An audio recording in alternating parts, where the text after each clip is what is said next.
Kia ora, my friends, and welcome back to Drop Balls and Big Calls. This week we're doing something a little bit different. I thought it was a really good opportunity to reflect whilst we lock in the next batch of guests, a chance to look back on some of the moments that have really stood out as being really pivotal moments in the podcast. So the first episode was episode 0, which I used as an opportunity for you to get to know me, being the host. That got a really good response. I think it was a really good way to sort of set the tone of what it was about and where we wanted to go with it. I've probably adapted a few things since then, particularly around how I structure episodes. But before all that, it was sort of, I had to really get to grips with the equipment that I was using, the software, the microphone. And then it was all about building, episode by episode, how I really wanted to structure things and the direction that I wanted to go. And so that's why throughout sort of the first few episodes, it was really close friends of mine, people that I could trust, that I knew had really interesting stories that would just be great conversations and allow me to, to try things and make sure I get it right. I don't even know if anyone would really listen, but we've been really lucky that over the first couple of months of doing this, it's grown week by week and we've had some really good responses so far. So it all started with episode 1. My first interview was with someone I consider a brother. I've known him for a long time. He was one of my best friends, Chris Ball. It was weird because I was actually packing myself before that interview, even though we'd talk frequently.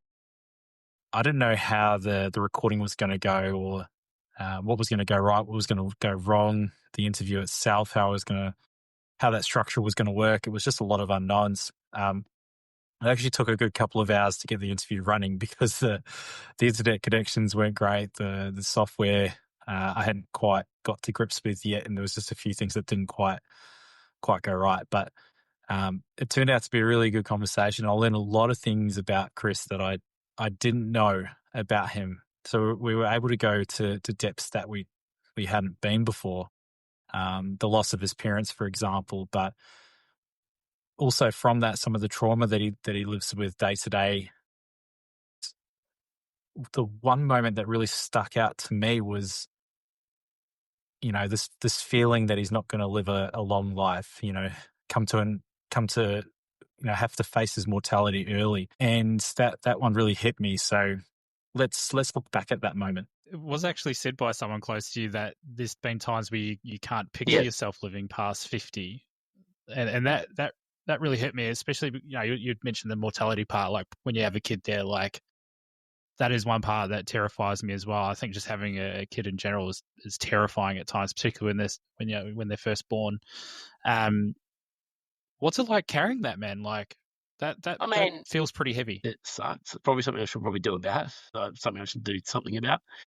And I did for a while when I had the band. I was writing Reaper and stuff, and it went away for a long, long time. I actually wrote about that, and I'd go to sleep crossing my fingers that I was going to wake up. But it's more now. It's just at times when I've let myself get too low, or I'm too tired. I've gone shit. I'll be up late at night and be like, oh God, I'm 42. Even before this, it's like, man, even if I have a good innings, it's only like I'm halfway through my life already, and if I only live to mum, not like less than 10 years left, this is your natural response, but then I snap out of it because I'm so busy, or a kid comes screaming, I won't leave her in. But I think with them, it's more highlighted because you're like, I want to make sure, like, I see Serena's parents around and they're healthy and well, and the kids have their grandparents, they can do stuff. And I'm like, well, I hope that's the same for me. Like, I don't want to be, 80, 90. I suppose I haven't really dealt with it yet. Like, it just pops into my head at all different times. I remember, I didn't really realise, but a couple of years ago I was on the yacht with my brother and I was telling him all these stories about musicians and stuff, and fascination with them, and all of the musicians I talked about had died. And he's like, you're quite fascinated with death, aren't you? I'm like, I wouldn't say I'm fascinated by it. It's just that's where the stories come from, but maybe there's something in it, where it's like sort of affiliate more with that because of the other side of it. Like, it's quite scary. It freaks me out a lot, and I think sometimes it gets in the way of a lot of stuff, like work and that too. But be like, it will happen anywhere all the time. It's probably happened about 3 times in this podcast, to be honest. Just go straight in your mind and then just straight out, And yeah, just keep on keeping on. It goes out before it's come in, and you kind of just go, oh yeah, well, I'm still breathing, Yeah, but I do also think that part of me goes, well, it also is where you are in life. Like, if I'm doing well in life, you're financially good or whatever, it's kind of less stressful. You're like, well, at least if it does happen, then I'm leaving my kids something. But if you're still developing and still working, you're like, well, shit, I'm out of here, and wifey's got nothing, and the kids have got nothing. So there's that part of it too. Yeah. To be honest, I don't know if I have dealt with it. That was taken from episode 1 with Chris Ball. Learned a lot from that particular episode, how I really wanted to go about things, but just how, knowing that as well, this podcast was going to be about real stuff. It wasn't just going to be fluff. There was going to be directions that we could take it to make a meaningful impact with people, to help people feel seen, which is exactly what I wanted to do with it. One of the key reasons that I went ahead with this podcast is because I was just tired of feeling like I was stagnant in life and going through my own battles within myself. And I knew I had to make a decision and pick a path. And this was the start of that path. And, I think the key thing was my self-talk isn't great. I'm full of self-doubt. And I just had to really think long and hard and tell myself it doesn't have to be perfect. This is the direction I want to go. Learn as you go. Learn as you grow. That's sort of the mantra I've kind of been rolling with while I've been doing this. It's just, keep moving forward. Trust in the process, and listen to people, take feedback on everything we do in everyday life with our work, our day jobs and things like that. It's all really important. And I wanted to take a lot of those learnings and put it into here. And so was even, marathon running as well. Like, there's so many things that I've learned from running and doing 2 marathons this year that I've brought into this world, and having that discipline, being consistent. And that brings me into my second moment. So the episode with Paul Harrison was a really good one. And I remember meeting him doing the mini MBA course. He was the trainer, the facilitator, and he just really inspired me during that time, and the way he spoke and the information he delivered, the message he was delivering. And it was really important for me to get him on, and I'm so grateful that he did. But one particular story stood out. Paul had been living in England, and he was faced with so much rejection when he started living there, applying for thousands of jobs. This recruiter really let him down, and he felt like the world hated him. At this moment, he was also at a crossroads, and he decided that he remembered the saying he said that the world wasn't going to meet him halfway.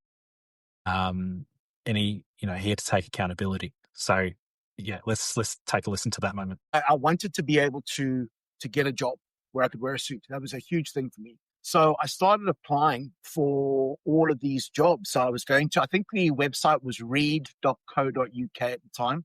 And there was like an advertising board, I think like what Seek is now. And I was working nightclubs Thursday night, Friday night, Saturday night, Sunday night. And the rest of the time during the week, I was in the internet cafes. This is before I even had a computer or anything like that. It was an internet cafe. And going through these job interviews, going through these job sites and seeing jobs that I might like the look of.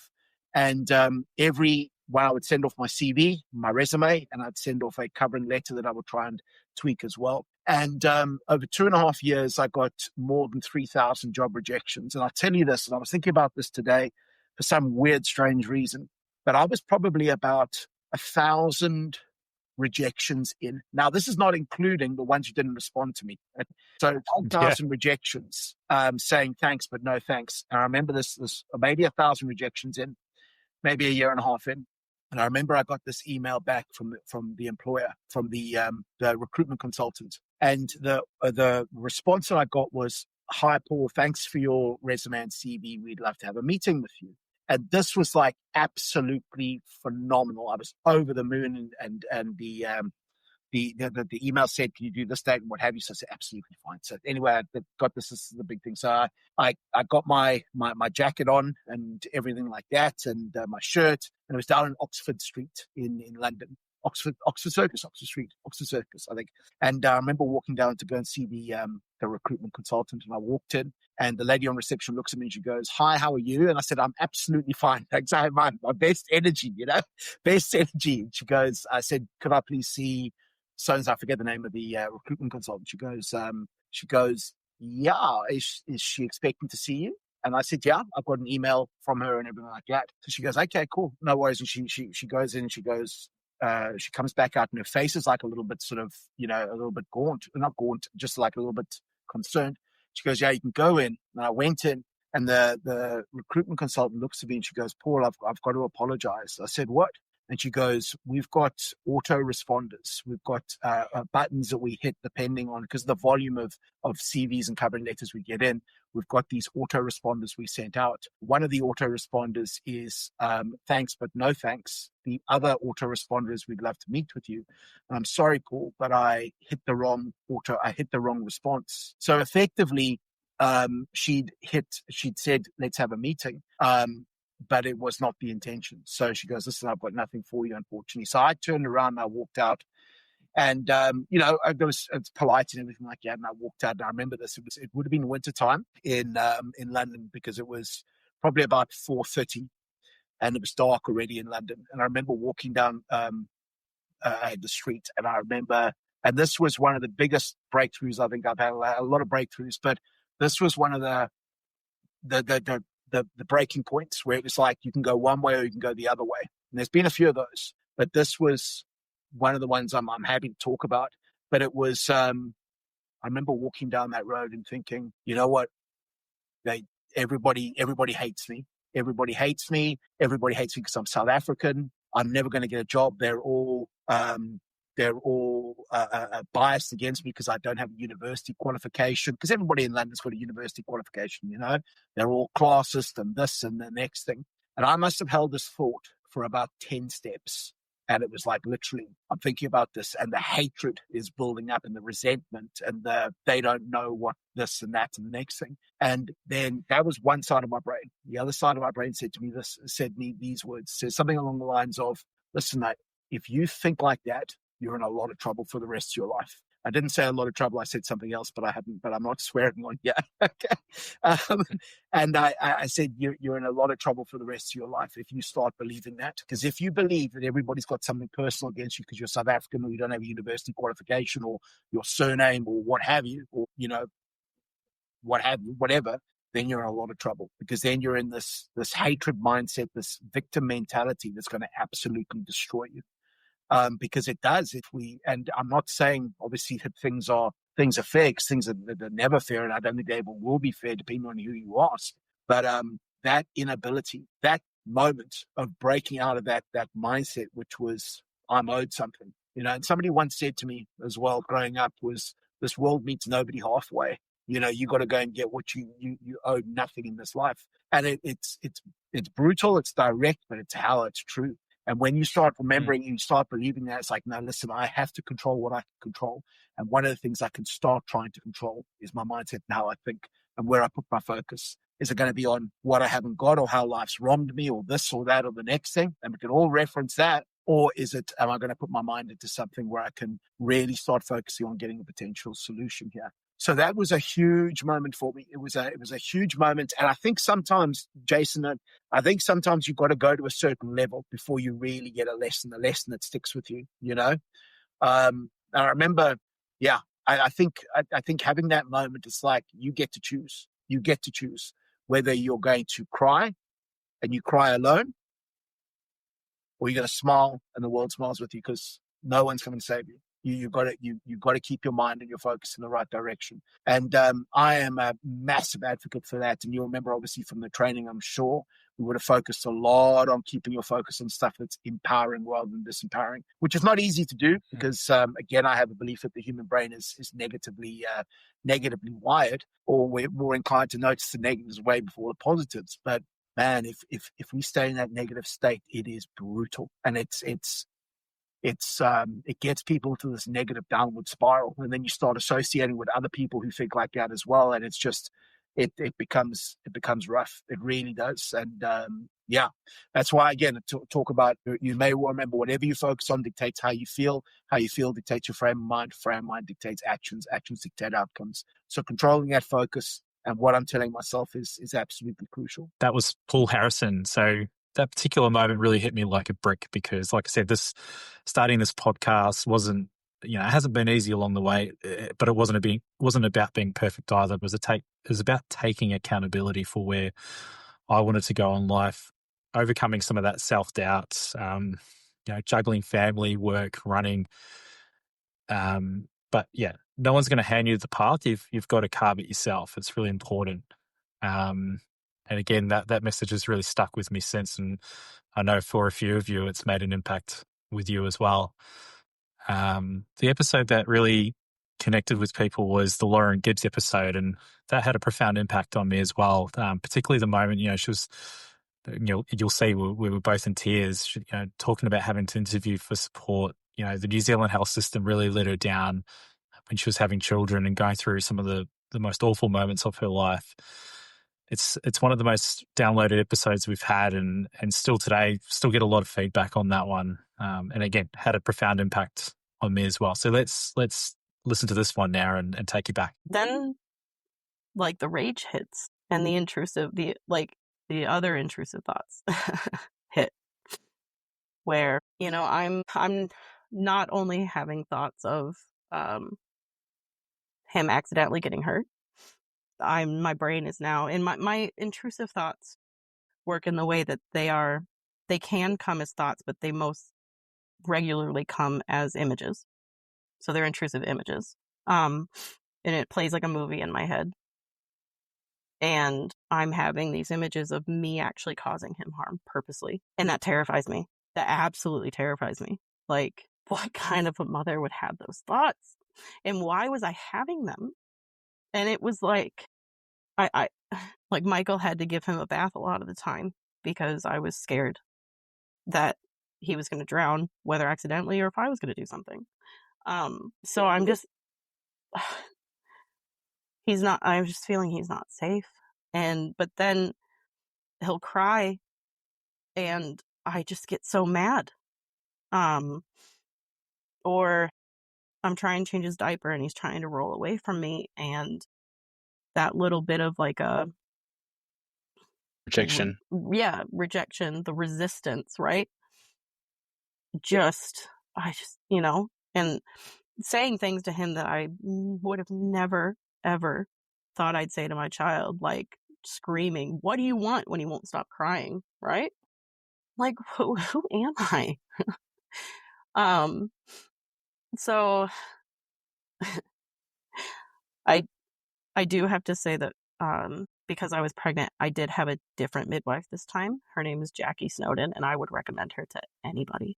She is an amazing human, a fantastic midwife, and she made me feel seen and like I was in good hands, even though I held a lot of stuff back from her because of the experience with my first midwife. I still felt like I was in good hands with her. And I continue to try to get help through this time because I want to do anything I can to protect my son. So I was talking to Plunkett, and Plunkett had this PNAP program, postnatal adjustment program, I think. So they were sending out somebody, I think she was a therapist, to my house once a week. So I had this person from Plunkett coming once a week. And after kind of meeting me and going through everything, she decided to put in another referral to Mothers and Babies. And this time, I wrote a letter basically saying that I'm a new mom in a new country without any friends, family, without any family around. I feel like I'm ruining my child. I feel like I'm ruining my husband because Michael's having to pick up all the slack. He's having to do so much. So I'm like, I'm not coping. And they accept me, but they accept me for like an interview, right? And that's now months away. So, but it's something, right? So I just have to kind of survive until then. Fucking sorry. Yeah. Sorry. I'm sorry I made you No, cry. no, it's not your fault. You have to interview to get some fucking help. Yeah. Yeah. So, keep trying to survive while I'm waiting for this. And the world just keeps saying like, oh, just enjoy it. This time goes by so fast. And I'm just sitting there thinking like, I'm just trying to figure out how to fucking survive the day. Like, Yeah. Now, finally, the episode with Ross, that was a really special one for me. I remember watching his videos, the grief diaries, following the passing of his mum, and just I mean, what a beautiful human he is. But yeah, really special watching those, and to talk through a lot of that grief was so special. Particularly for me, like I really struggled with a lot of grief over the last 10, 15 years, losing my stepdad, losing my best mate, losing another friend in a car accident as well. Like I had to deal with a lot of loss over the years, as a lot of people do. But I particularly struggled after my best friend Kev died, and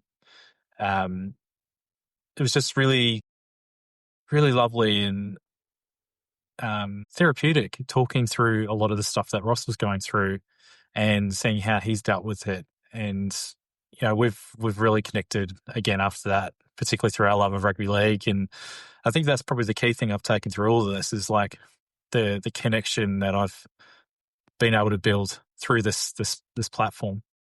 It's been really special to me, rekindling a lot of old friendships and new ones as well.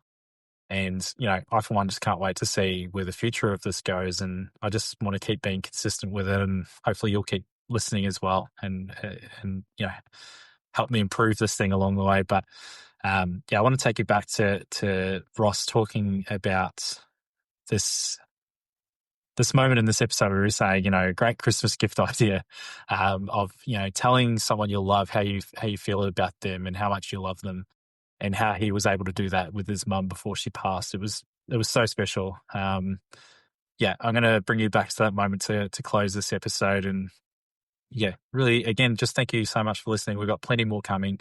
And we'll see you next time on Drop Balls and Big Kills. There was a really pivotal piece of advice in those videos where you said last minute gift idea. This is nearly word for word. Yeah. Last minute gift idea. Yeah. However you do it, tell someone what they mean to you and how much you love them. Yeah. And you were able to do that with your mum before she passed. Yeah. And I thought that was so special the way you said that. And I thought it was a great lesson. Yeah, that was just prior to Christmas. It wasn't planned by any stretch. I was actually next to mum in her hospital bed, sort of just leaning on the bed. And I don't know how it came about, but she said something. I can't remember what it was, but I started just by saying, "Oh, you're an awesome mum." And then she looked at me and it just went, bleh, just came out. And I got to say, it was almost just a stream of unconsciousness. I got to say everything from, how amazing she was when I was a kid and how supportive she was when as an adult. And one of the things I found really interesting in her final year was, of course, she'll always be my mum. But there was another level of, I don't really want to say friendship, but I don't know, there was just another level of the relationship that opened up. And so you kind of look at your parents a little bit differently in a really good way. More of a human side of it. And I was so, so thankful that I got to experience that with mum. And, now I experience it with dad as well. And it's forever grateful for that.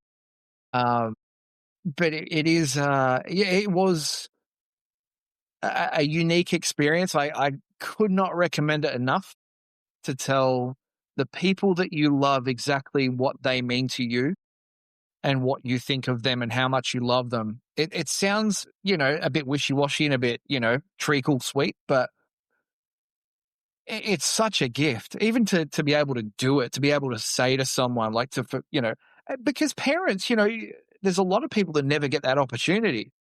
You know, they 100%. they lose their parents. And, you know, I think another thing that was really reinforced with mum passing was, you know, mum was 70 when she passed.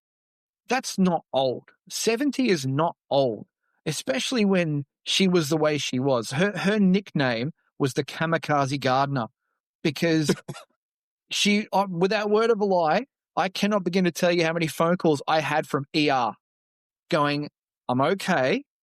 I am in the ER. I'm okay though.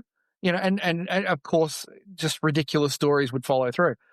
And so kamikaze gardener was what she was known as. And that's the way she was, just this ball of energy, very physical. So when I say she was 70, like not no impairments at all. Like she was all over it. And where was I going with this? Tell people what you mean to them. Oh yeah, life is short. Life is genuinely fucking short, you know? And it becomes really reinforced when you lose someone you love, you end up in a job that you adore, and you can't believe you've gone so long without actually doing it. You end up in a relationship that it supersedes everything you thought a relationship could be. You have amazing kids if you want kids, and it's so enriching. And you know, it makes you appreciate life. And it makes you appreciate people. And that's the one thing I adore the most about my job is I get to work with almost 1,000 people a day, and they're all different. And I get to learn from all of them, and I get to have an absolute blast at what I do. And that has brought me a level of peace and thankfulness that I hadn't had 17 years earlier, you know. And all I want to do is give that back, you know, through even little things like shouting someone a coffee who's in the line behind me. Yeah, just a microscopic little thing that can totally change someone's day. We should all be doing it.